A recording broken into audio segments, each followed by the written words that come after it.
రోమాపత్రిక 8:28. దేవుని ప్రేమించు వారికి అనగా ఆయన సంకల్పం చొప్పున పిలవబడిన వారికి మేలు కలుగుటకై సమస్తము సమకూడి జరుగుచున్నవని ఎరుగుదుము. ఇక్కడ కూడా సమస్తం అనే మాట తగిలింది. అక్కడ అసాధ్యమన్నది లేని దేవుడి భక్తుడైనటువంటి వానికి సమస్తము సేవ చేస్తున్నాయి.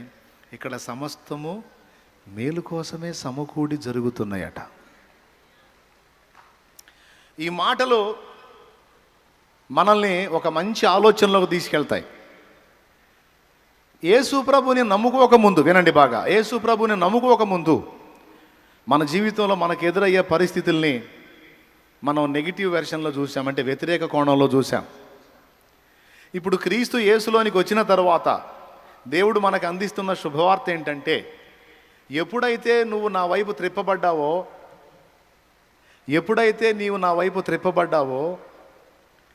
ఇక నీకు నెగిటివ్ వెర్షన్ లేదు, ఇక అన్ని పాజిటివ్ వెర్షన్లోనే నీ మేలుకు మారిపోతాయి అంటున్నాడు ఆయన. సమస్తము కూడా నీకు అనుకూలంగా మారిపోతాయి. అయితే దీనికి కొంచెం టైం, ఇది నీకు అర్థం కావటానికి టైం తీసుకుంటుంది. ఇప్పుడు మీలో కొంతమందికి ప్రతికూల పరిస్థితులు ఉన్నాయి, ఇబ్బందికర పరిస్థితులు ఉన్నాయి. ఉదాహరణకి అప్పులు అనుకుందాం. అప్పులోళ్ళు అంటే ఇప్పుడు మొత్తం లైన్లోకి వస్తారు, నేను కదిలించను, ఎందుకంటే ఆల్రెడీ ఫుల్గా అదే సరుకు ఉంది, మన సరుకు అంతా అదే. ఇప్పుడు అప్పులు నిండా మునిగిపోయి ఉన్నారు, గందరగోళంగా అయి ఉన్నారు అనుకుందాం. అప్పులు మనం కలిగి ఉండటం మనకి నెగిటివా పాజిటివా, వ్యతిరేకమా అనుకూలం అండి? వ్యతిరేకమే కదన్నయ్య, మరి బాధే కదా అన్నోళ్ళు చేతులు ఎత్తండి. ఇప్పుడు సమస్తము మేలు కోసమే సమకూడి జరుగుతున్నాయి, సమస్తము నీకే సేవ చేస్తున్నాయి అన్న 2 వచనాల కింద ఆలోచించి ఇప్పుడు చెప్పు. సమస్తములో అప్పులు కూడా ఉన్నాయా లేవా? రోగాలు కూడా ఉన్నాయా లేవా? సమస్యలు కూడా ఉన్నాయా లేవా? ఆ సమస్తంలో నిందల అవమానాలు కూడా ఉన్నాయా లేవా? ఇప్పుడు అవి నీకు మేలా కీడా? మరి అక్కడ వచ్చినమేమో నీకు సేవ చేస్తున్నాయి అని ఉంది, నీ మేలుకే సమస్తము సమకూడుతున్నాయి అని ఉంది. మరి నువ్వేమో ఏమి సమస్తం సమకూడటమో నాకు ఎంత వ్యతిరేకంగా ఉందని చెప్పి చెయ్యెత్తావు. ఇప్పుడు నువ్వు ఆలోచన చేసింది వాక్యానుసారమా వాక్య విరుద్ధమా? వాక్యానుసారం ఏంటి? మారు మనసు పొంది రక్షణ పొంది దేవుని రక్తంలో కడగబడి దేవుని సంతానంలో చేర్చబడిన వాళ్ళకి ఏది జరిగినా మేలు కోసమే. వాస్తవంగా ఇలాంటి థింకింగ్, ఇలాంటి ఆలోచన క్రైస్తవులందరికీ ఉండాలి. ఏదన్నా రాని టెన్షన్ పడద్దు, మనకి మంచే, మనకి మేలే.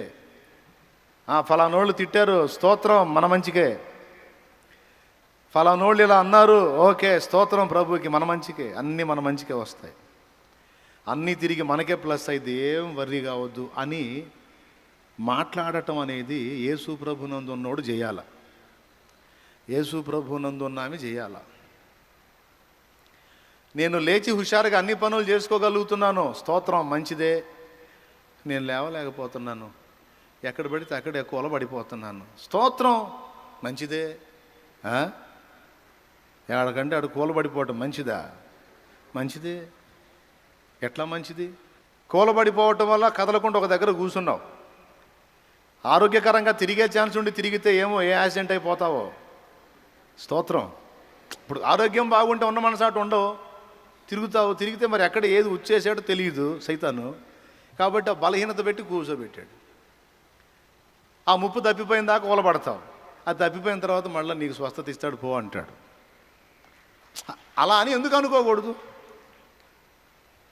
ఇప్పుడు ఏది చేసినా ఆయనకు తెలియకుండా జరిగిద్దా? నేను చెప్తున్నా, ఇలాంటి అలవాటు మనం చేసుకోవటం మంచిదండి. అప్పుడు మన నోట ఎప్పుడూ కూడా మేలు, మంచి, శుభం అనే మాటలే ఉంటాయి. నా దరిద్రం, నా కర్మ ఇట తగలబడింది, సావులు బతుకులు అనే డైలాగులు రావిక. నీ ఇంట్లో నువ్వు ఈ మాటలు అంటావు నేర్చుకుంటే బయటోడి విషయంలో కూడా అంతే అంటావు. లోకంలో రకరకాల కథలు ఉన్నాయండి. లోకస్తులు ఎంత జ్ఞానంగా వ్యవహరిస్తారో పరలోక సంబంధంలో మనది ఇంకా పైనుంచి వచ్చిన జ్ఞానం ఇంకెంత మెరిట్గా ఉండాలి. ఏం చేద్దాం, మనం సరిగ్గా మైండ్కి తీసుకోకట్టు అయిపోతున్నాం. శ్రీకృష్ణదేవరాయల ఆస్థానంలో తెనాలి రామకృష్ణ కవి అని ఒకడు ఉంటాడు. తెనాలి రామకృష్ణ కవి మంచి హాస్యం చేస్తుంటాడు. ఏ ప్రాబ్లం అయినా సరే టెన్షన్ పడ్డా, అతని గొప్పతనం అది.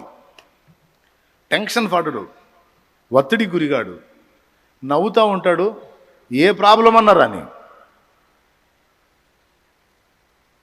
దాన్ని ఏదో ఒక విధంగా ఈజీగా తిప్పికొట్టడానికి ఎప్పుడు మైండ్ రెడీగా ఉంటుంది అతనికి. అతని గురించి రకరకాల కథలు ప్రచారంలో ఉన్నాయి.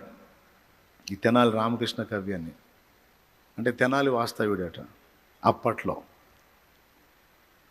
అయితే అంటే ఏదైనా రాని అతని జ్ఞానంతో తెలివితో దాన్ని అతనికి ప్లస్గా మార్చుకుంటాడు అతను. ఆయన ఆస్థానంలో అష్టదిగ్గజాలు ఉంటారు.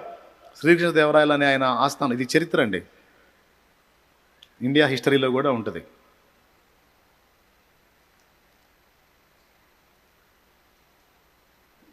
ఆయన ఆస్థానంలో ఈయన కూడా ఒక కవి, అంతేకాకుండా కొన్ని సమస్యలకు పరిష్కారం చూపిస్తాడని మేధావి.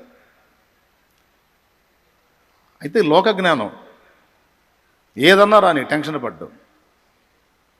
ఓ రోజు వాళ్ళ ఇంట్లో దొంగలు పడతారు. ఈ తెనాలి రామకృష్ణ ఇంటికి దొంగలు వస్తారు. ఇల్లు తోట పక్కనే ఉంటాయి. ఆ దొంగలు వచ్చి కన్నం దవ్వుతూ ఉంటారు. వెనకటి రోజుల్లో కన్నాలు దవ్వేవాళ్ళు, మట్టి గోడలు కదా, కన్నాలు దవ్వేవాళ్ళు. తలుపుల నుంచి రారుగా దొంగలు, ఇంటి వెనక కన్నం వేసుకొని లోపలికి వస్తారు. ఆ కన్నం దవ్వుతుంటే విన్నాడు, నేడు దొంగోళ్ళు తిప్పలు పడుతున్నారా అని. సరే కన్నం పూర్తిగా తవ్వారు, లోపలికి వచ్చారు. వాళ్ళు లోపలికి వచ్చిన దాకా కనిపెట్టి పాత పెట్టె ఒకటి తీసుకొచ్చి ఆ పెట్టె నిండా రాళ్ళు నింపి బావి దగ్గర తీసుకెళ్ళి, పెరట్లో బావి ఉంటుంది కదా, బావి దగ్గర తీసుకెళ్ళి ఇంట్లో భార్యకి చెప్తున్నట్టు దొంగలకి చెప్పాడు. వాస్తవంగా దొంగలు వస్తున్నట్టు టెన్షన్ పడి వామ్మయ్యో వాయోయో నరుతారుగా, ఇట్లా అరిసే రకం కాదు ఇతను. ఏమోయ్, ఊళ్ళో దొంగల బెడద ఎక్కువగా ఉంది, నీ నగలన్నీ ఇచ్చావా, ఇంకేమన్నా దాచావా, వెరిమోహం దాన్న మొత్తం ఇచ్చేసేయి అంటే, అన్నీ ఇచ్చానండి అంది. ఆమె చేత అనిపించాడు ఆ మాట. అన్నీ ఇచ్చానండి అంది.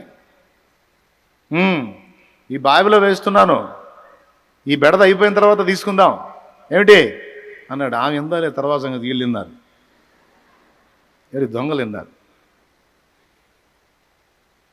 నవ్వుకున్నారు, ఒకటి ముఖం ఒకటి చూసుకున్నారు. రే అదృష్టం అంటే ఇదేరా, మన పని తేలిక చేశాడు రా పంతులు, శుభ్రంగా ఆ బావిలోకి దిగి పెట్టి తెచ్చుకుందాం అని మాట్లాడుకొని బావి దగ్గరికి పోయారు.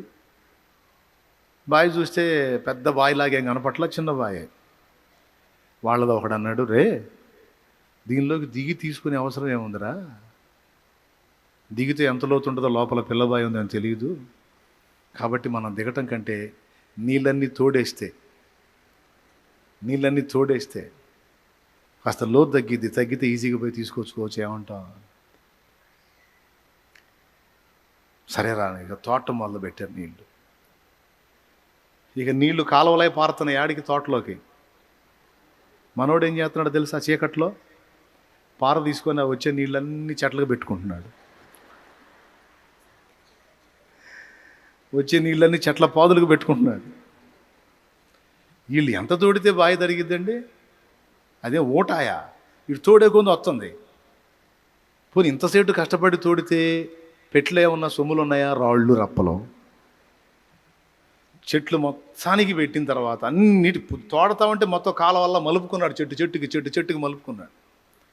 అన్నీ అయిపోయి అది పద్ధతి. అది తోట చెట్లకు పెట్టుకుంటున్నాడు చూడండి. అన్నిటికి పెట్టిన తర్వాత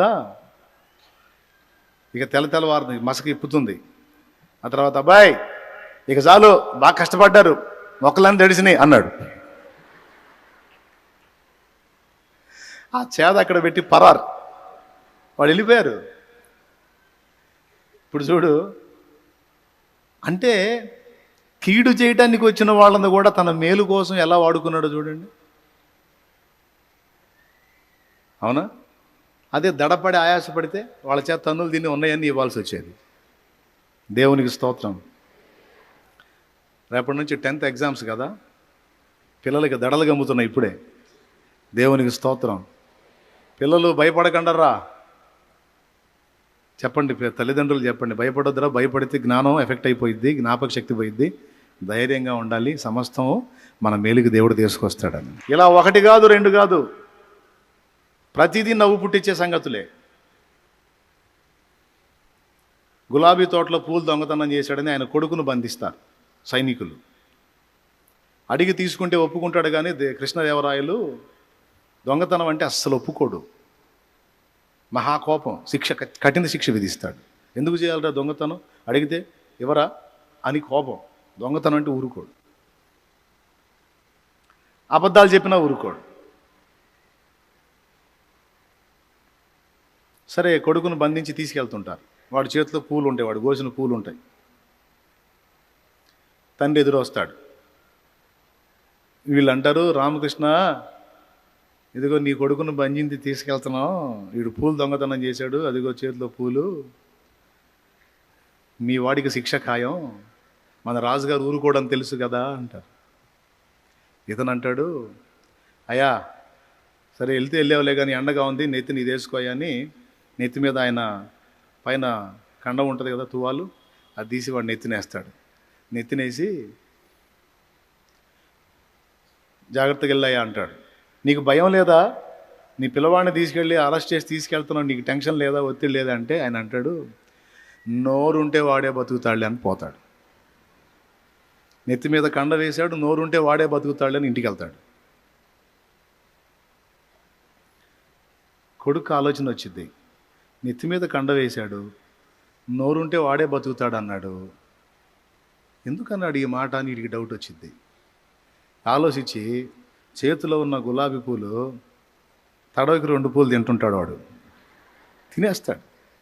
రాజు ఎదుటికి పోయేసరికి ఒక్క పువ్వు కూడా కనపడదు, మొత్తం తినేసి ఉంటాడు, పూలు మొత్తం తింటాడు. అక్కడ మళ్ళీ ఆస్థానంలో కనపడతాడు. మహాప్రభు, నా మీద కక్షతో నా బిడ్డని బంధించారు, నోరు లేని పసిబిడ్డని తీసుకొచ్చారు, దొంగని ముద్రేసి అబద్ధ సాక్ష్యం చెబుతున్నారంటే పిల్లవాడికి ఏం బహుమానం, తెచ్చిన వాళ్ళకేం తన్నులు.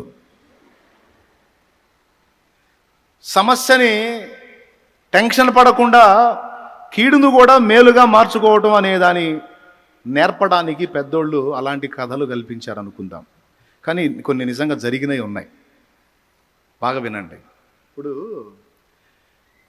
ఇవన్నీ అవసరమా? కొంతమంది ఈ కథలు మాకెందుకు అంటారు. ఒక మ్యాటర్ని ఈజీగా అవతల వాళ్ళ మైండ్లోకి చేరవేయాలంటే ఉపమానాలు లేదా కొన్ని ఎగ్జాంపుల్స్ చక్కగా ఉపయోగపడతాయి. కొంతమంది సోదోళ్ళు ఉంటారు, సోదోళ్ళు వీటిని ఎగతాళి చేసేవాళ్ళు ఉంటారు. అవతలి వ్యక్తికి సులువుగా వార్తను అందించడానికి అవసరమైన ఉపమానాన్ని వినియోగించడం ఎప్పుడూ తప్పు కాదు. ఇవి చెప్పడం చేత కాదు, కష్టపడి సేకరించలేడు, అదేమంటే అట్ట చెప్పకూడదు ఇట్ట చెప్పకూడదు, మళ్ళీ ఈ లెక్చరు. ఏమండి, బాగా వినండి. ఆ సోదరులతో మనకెందుకు లేదని మీరు ఏనండి. ఆ సోదరులు ఉన్నారు, బాపట్ల దగ్గర ఆ సోదరు పాలెం ఉంది. ఆ ఊరోళ్ళు మంచి తెలివిగలవాళ్ళు. మరి ఇప్పుడు కొంతమంది ఆ సోదరులు ఉన్నారు, ఇక్కడ మామూలు వాళ్ళలో ఉంటున్నారు ఆ సోదరులు. ఇది లోకస్తులు, లోక జ్ఞానం, లోకంలో ఉన్న తెలివి. అంటే అవతలి వాళ్ళ ఆగ్రహాన్ని కూడా అనుకూలంగా మార్చుకొని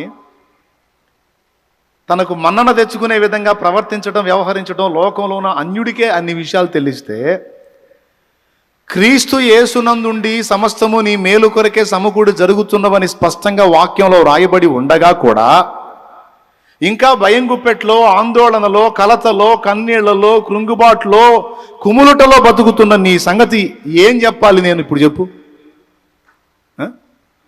చెప్పవా? గందరగోళం అయిపోతున్నావు, ఆయాసపడుతున్నావు, ఆందోళన పడుతున్నావు, బీపీ పెరిగిపోతుంది, షుగర్ పెరిగిపోతుంది, గ్యాస్ ట్రబుల్ పెరిగిపోతుంది. అవునా?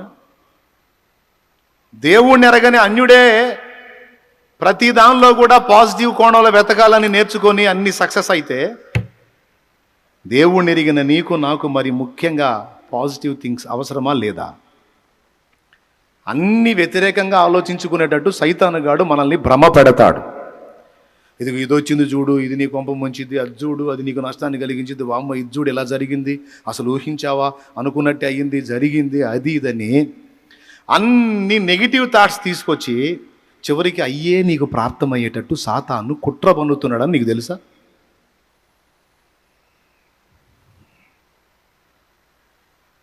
దేవుడు సెలవు తీసుకొని ఏబు దగ్గరకు వచ్చాడా, సెలవు తీసుకోకుండానే వచ్చాడా? సెలవు తీసుకునే వచ్చాడు అన్నయ్య సైతాను ఏబు దగ్గరకు అన్నాడు. చేతులు ఎత్తండి, అట్లా కదిలించండి. ఎవరు చెప్పారు? నాకు తెలిసి మీరు చేతులు ఎత్తుతారని. ఎవరు చెప్పారు? దేవుని దగ్గర సెలవు తీసుకొని రాకముందే ఒకసారి ఏబు దగ్గరికి వచ్చాడు. అది వాడే చెప్పాడు. ఎవరు? సైతానే దేవుడితో చెప్పాడు. ఏబు గ్రంథం 1వ అధ్యాయం 6, 7, 8 వచనాలు మీరు చూస్తే అక్కడ స్పష్టంగా ఉంది. నీవు నా సేవకుడైన ఏబు సంగతి ఆలోచించితివా? అతడు యథార్థవర్తనుడును న్యాయవంతుడును అయి ఉండి యెహోవా యందు భయభక్తులు కలిగి చెడుతనము విసర్జించిన వాడు భూమి మీద అతని వంటి వాడు ఇంకొకడు లేడు. 9వ వచనం. ఇప్పుడు సైతాన్ ఏం చెబుతున్నాడో చూడు. అపవాది యోబు ఊరకే దేవుని యందు భయభక్తులు కలవాడాయన నీవు అతనికిని అతని ఇంటి వారికిని అతనికి కలిగిన సమస్తమునకును చుట్టూ కంచె వేసితివి కదా. కంచేసిన టీడికెట్ట తెలుసు? ఇప్పుడు చెప్పండి. ఏబుకుని అతని ఇంటికిని అతని కలిగిన అంతటికిని కంచె వేసి ఉన్నాడన్న సంగతి వీడికి ఎట్ట తెలుసు అంటే గతంలో పోయాడు, మొహం పగల కొట్టుకుని వచ్చాడు. స్తోత్రం చెప్పు గట్టిగా. ముందే దర్శించాడు. అయితే ఇక్కడ ఒక చిన్న విషయం గుర్తుపెట్టుకోవాలి. ఏబుని తాకలేకపోయాడు. ఏబు పిల్లల్ని కానీ, ఏబు గొర్రెల మందల్ని కానీ, ఒంటెల్ని కానీ వేటిని తాకలేకపోయాడు. కానీ ఒక్కటి చేసి వచ్చాడండి సైతానుగాడు. ఒక్కటి చేసి వచ్చాడు. ఏం చేశాడు తెలుసా? ఏబు అన్ని విషయాల్లో నంబర్ 1గా ఉండి కూడా తన భవిష్యత్తును గురించి నెగిటివ్గా ఆలోచించేటట్టు ఆ నెగిటివ్ వేవ్స్ పంపించి వచ్చాడు వీడు. దీన్ని మర్చిపోకూడదు తమ్ముడు.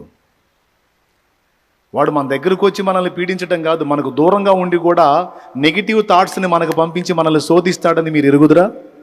ఈరోజు అది గుర్తు రాసుకోవాలి. నీ దగ్గరకు రాకపోయినా నీకు దూరంగా ఉండి కూడా వాడు నీ మీదికి నెగిటివ్ వేవ్స్ను పంపిస్తాడంటే వ్యతిరేక ఆలోచనలను నీలో పెడతాడు. ఇస్కరియోతు యోధా విషయంలో వాడు అంతే చేశాడు. యేసును అప్పగించాలనే ఆలోచన వానికి అపవాది పుట్టించాడని యోహాను సువార్త 13లో ఉందని చూడలేదా? చూడు, దిక్కుమాల ఆలోచనలు మనలో పుట్టించాలంటే వాడే. యోహాను సువార్త 13వ అధ్యాయం 2వ వచనం. అది వారు భోజనము చేయుచుండగా ఆయనను అప్పగింపవలనని సీమోను కుమారుడు ఇస్కరియోతు యూదా హృదయములో అపవాది ఇంతకు ముందు ఆలోచన పుట్టించి ఉండెను.